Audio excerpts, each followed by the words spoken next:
विधान परिषदेतील काँग्रेसचे गटनेते आमदार सतेज पाटील यांनी आज आपला मतदानाचा हक्क बजावला। कसबा बावडा इथल्या नागरी सुविधा केंद्राच्या ठिकाणी असलेल्या मतदान केंद्रावर त्यांनी मतदान केलं। त्यानंतर त्यांनी पत्रकारांशी संवाद साधताना राज्यात महाविकास आघाडीचं सरकार सत्तेवर येईल असा विश्वास व्यक्त केला।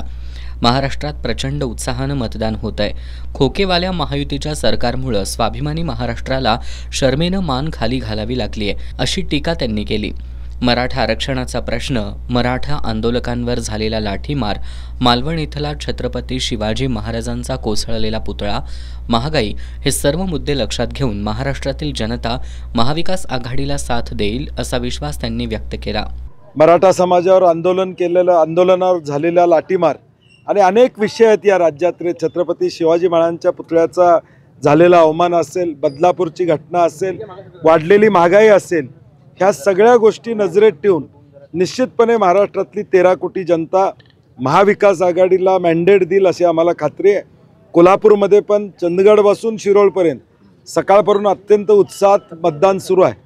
काही ठिकाणी तांत्रिक EVM मध्ये अडचणी येत आहेत, परंतु तत्परतेनं प्रशासनही तत्परतेनं त्यामध्ये सुधारणा करताना त्या ठिकाणी दिसतंय।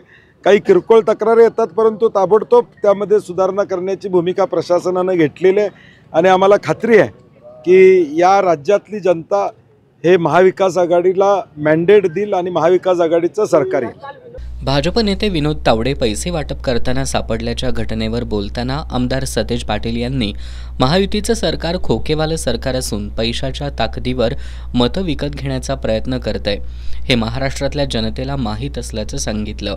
पैसे घेऊन उद्याची महागाई आणि बेरोजगारी अंगावर घ्यायची नाही, हा निर्णय जनतेनं घेतला असल्याचं त्यांनी सांगितलं। नाही, हे सरकार खोकेवालं सरकार आहे हे महाराष्ट्राला माहीत आहे।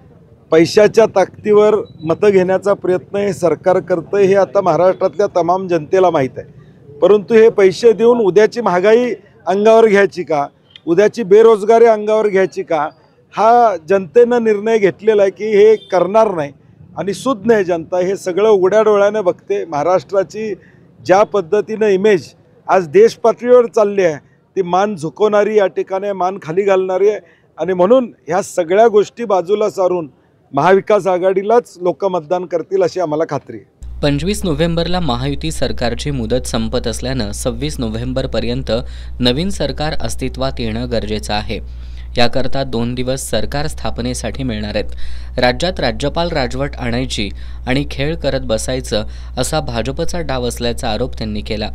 सांगितलं होतं की 2 दिवस सरकार स्थापनेसाठी, याचा अर्थ राज्यपाल राजवट आणायची आणि मग खेळ करत बसायचा। परंतु महाराष्ट्रातल्या जनतेला माझी विनंती आहे, हा खेळ होऊ द्यायचा नसेल तर महाविकास आघाडीचे 180 आमदार या राज्यामध्ये आले पाहिजे, जेणेकरून पर्यायच राहणार नाही। स्थिर सरकार हे आजच्या काळात महाराष्ट्राच्या प्रगतीसाठी काय पाहिजे तर स्थिर सरकार पाहिजे। हे असलं चुकीचं सरकार, फोडाफोडीचं सरकार नको। आणि म्हणून राज्यपाल 26 तारखेनंतर आम्हाला तशी वेळ येणार नाही, कारण की मॅक्झिमम जागा आमच्या येतील। खासदार सुप्रिया सुळे, त्याचबरोबर काँग्रेसचे प्रदेशाध्यक्ष नाना पटोले यांच्या काही ऑडिओ क्लिप व्हायरल झाल्यासंदर्भात बोलताना आमदार सतेज पाटील यांनी भाजपचं हे षडयंत्र असल्याचा आरोप केला। भाजपचे नेते विनोद तावडे पैसे वाटप करताना सापडले, यावरून लक्ष विचलित करण्याकरता भाजपचा हा स्टंट असल्याची टीका आमदार सतेज पाटील यांनी यावेळी केली।